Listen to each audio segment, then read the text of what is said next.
Assalamualaikum warahmatullahi wabarakatuh. Perkenalkan, nama saya Fitri Hidayati. Saya adalah calon motivator Bimba AIUEO yang sedang magang di salah satu cabang Bimba AIUEO cabang Pasar Minggu. Oke, hari ini adalah hari ke-9 saya sudah magang di Bimba AIUEO Pasar Minggu. Sesuai dengan SOP, saya harus menjawab pertanyaan dari soal-soal yang sudah ada di buku SOP itu sendiri, yaitu pertanyaannya terkait dengan kurikulum baca 1. Yaitu pertama adalah apa arti tanda panah yang terdapat pada bagian kurikulum Bimba. Jadi tanda panah dalam bagian kurikulum Bimba itu menunjukkan alur. Jadi setelah dari sini lalu ke sini, seperti itu contohnya. Lalu apa arti garis tebal yang terdapat pada bagian kurikulum Bimba? Jadi garis tebal dalam bagian kurikulum Bimba ini adalah syarat yang dimana jika anak belum terampil pada satu metode atau pada satu modul, anak tidak boleh dilanjutkan ke modul selanjutnya yang memiliki garis tebal.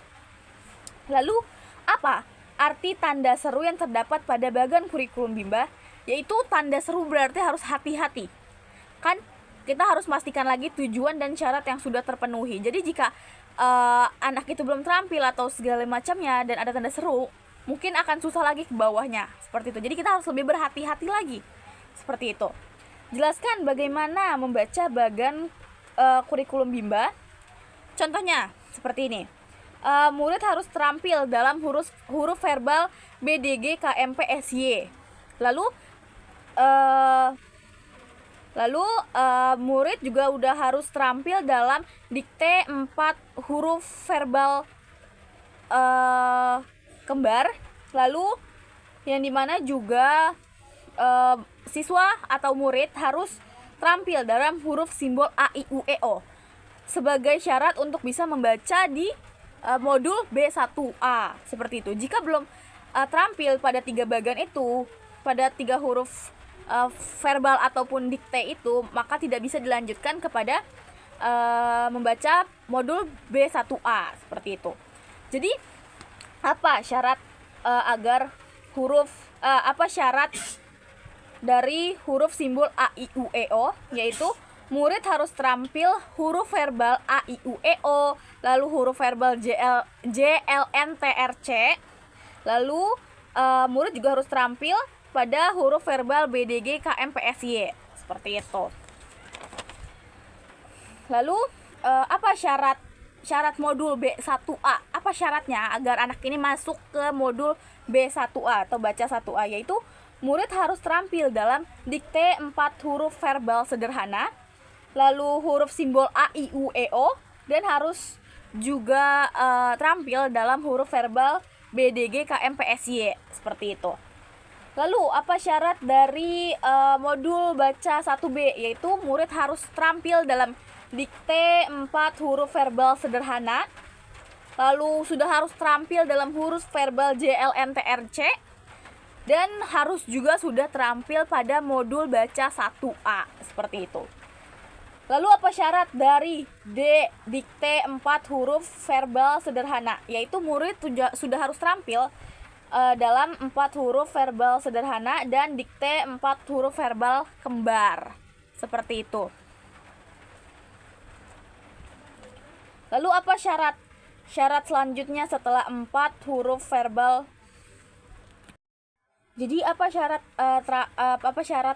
setelah dikte 4 huruf verbal sederhana? Yaitu murid harus terampil 4 huruf verbal sederhana dan dikte 4 huruf verbal kalimat, seperti itu. Lalu apa syarat selanjutnya setelah 4 HVK atau 4 huruf verbal kembar? Yaitu dapat melanjutkan ke 4 huruf verbal simbol dan atau ke dikte 4 huruf verbal kalimat atau kembar, seperti itu. Lalu apa tahap selanjutnya setelah modul baca 1A? Yaitu dapat dilanjut ke modul baca 1B. Yang ke-11 adalah apa tahap selanjutnya setelah modul baca 1E? Jika anak sudah terampil dalam modul baca 1E, maka anak dapat dilanjutkan ke B1F, modul baca 1F, atau mungkin bisa lanjut ke modul baca 4, seperti itu. Lalu 12, apa tahapan setelah modul baca 4, yaitu jika sudah lanjut bisa sudah terampil maksud saya dalam modul baca 4 bisa dilanjut kepada modul baca 5 seperti itu. Lalu selanjutnya adalah pada tahap persiapan, yang dimana di sini pertanyaannya apa pengertian dari tahap persiapan. Jadi tahap persiapan itu adalah tahap di mana motivator hanya mendengarkan bunyi huruf, kata, kalimat secara verbal dengan media pembelajaran lagu-la Bimba atau dengan bahasa Bimba seperti itu. Apa pengertian dari huruf verbal? Jadi huruf verbal itu adalah huruf yang hanya diucapkan, diucapkan, dibunyikan, dinyanyikan, diperdengarkan saja tanpa memperlihatkan simbolnya. Jadi anak tanpa tahu nih seperti apa huruf A, huruf I, U, E, O dan semacamnya seperti itu. Tahapan persiapan juga disebutkan sebagai tahap apa? Di mana tahap persiapan ini juga disebut sebagai tahapan verbal, yang dimana kita hanya mengucapkan, membunyikan tanpa harus memberikan simbol. Lalu, mengapa harus ada tahap persiapan? Karena adanya tahap persiapan ini, jadi anak lebih mudah atau bisa mengingat bagaimana nanti dia baca. Jadi bagaimana dinyanyikan supaya anak-anak itu ingat di pikiran mereka atau sudah di luar kepalanya, agar membaca itu jadi lebih mudah, lebih efisien lagi. Lalu apa tujuan adanya tahap persiapan? Nah, tujuan dari tahap persiapan adalah murid menyukai kegiatan bermain vokal huruf, terampil dalam mengucapkan bunyi huruf. Jadi anak ini udah harus suka nih kegiatan verbal huruf dan terampil mengucapkan bunyi hurufnya itu seperti apa, seperti itu. Lalu materi apa yang termasuk dalam tahap persiapan? Yaitu dalam verbal huruf ada huruf vokal JLNTRC, ada huruf vokal A I U E O, dan pastinya ada huruf verbal BDG KM PSY. Lalu dalam verbal kata pasti ada 4 huruf verbal kembar, 4 huruf verbal sederhana, ada 5 huruf verbal sederhana. Jika didikte ada dikte 4 huruf verbal kembar, ada 4 huruf verbal sederhana, dan dikte 5 huruf verbal sederhana. Jika kalimat itu di varian kalimat atau di verbal kalimat ada 4 huruf kalimat sederhana seperti itu. Bagaimana cara penyampaian motivator dalam tahapan persiapan? Yaitu motivator mempersiapkan tahap persiapan itu dengan memperdengarkan bunyi huruf dengan cara yang menyenangkan. Misalnya dengan untuk huruf verbal A I U E O dengan yel-yel Bimba seperti itu. Lalu untuk huruf verbal BDG KM PSY mungkin bisa dengan nyanyian BDG KM PSY seperti itu. Lalu juga untuk huruf verbal JLNTRC dapat diberikan seperti lagunya gitu. Lalu kalau untuk huruf verbal alfabet tentu saja atau ABC, huruf verbal ABC maksud saya bisa dinyanyikan dengan lagu alfabet seperti itu, huruf alfabet. Lalu apa pengertian dari huruf vokal A I U E O? Jadi huruf verbal A I U E O yaitu pengucapan bunyi dari huruf A I U E O seperti itu. Lalu tujuan utama dan tujuan khusus, apa tujuan utama dan tujuan khusus dari huruf verbal A I U E O? Yaitu dengan tujuan utamanya adalah anak menyukai kegiatan bermain verbal huruf, dan secara khususnya adalah anak dapat terampil dalam mengucapkan bunyi huruf. Lalu yang ketiga, sudah masuk ke huruf vokal A I U E O. Pertanyaan ketiga adalah bagaimana cara motivator memperkenalkan huruf vokal A I U E O?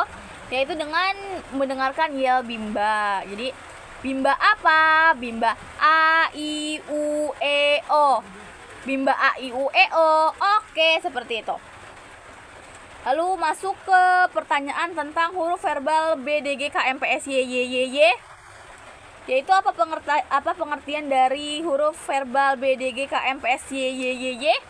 Yaitu dimana huruf vokal huruf vokal BDG KM PSL yaitu pengucapan huruf B, D, G, K, M, P, S, Y.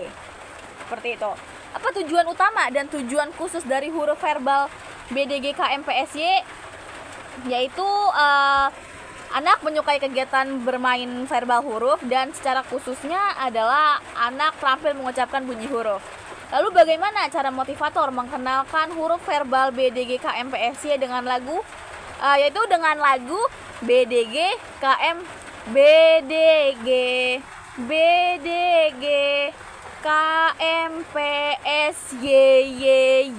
seperti itu. Lalu kita masuk ke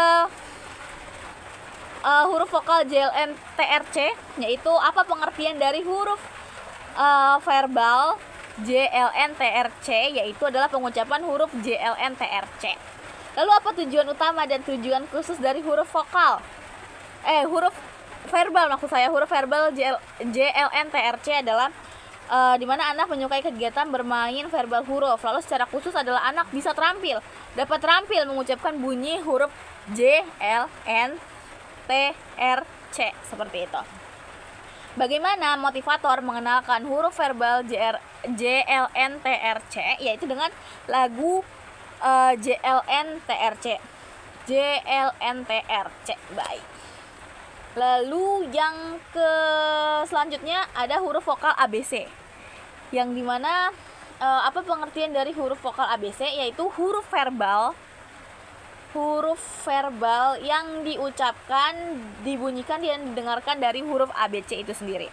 Lalu apa tujuan utama dan tujuan khusus dari huruf verbal ABC, yaitu dimana tujuan utamanya adalah anak-anak menyukai kegiatan bermain huruf verbal atau bermain verbal huruf, dan untuk khususnya adalah anak itu terampil dalam bunyi ABC seperti itu. Lalu bagaimana cara motivator mengenalkan huruf verbal ABC? Jadi motivator bisa menyanyikan lagu alfabet seperti A, B, C, D, E, F, G, enggak gitu. Jadi cukup sekian video di hari ke-9 magang saya. Kurang lebihnya mohon maaf. Bila fisabil haq wastabil khairat. Wassalamualaikum warahmatullahi wabarakatuh.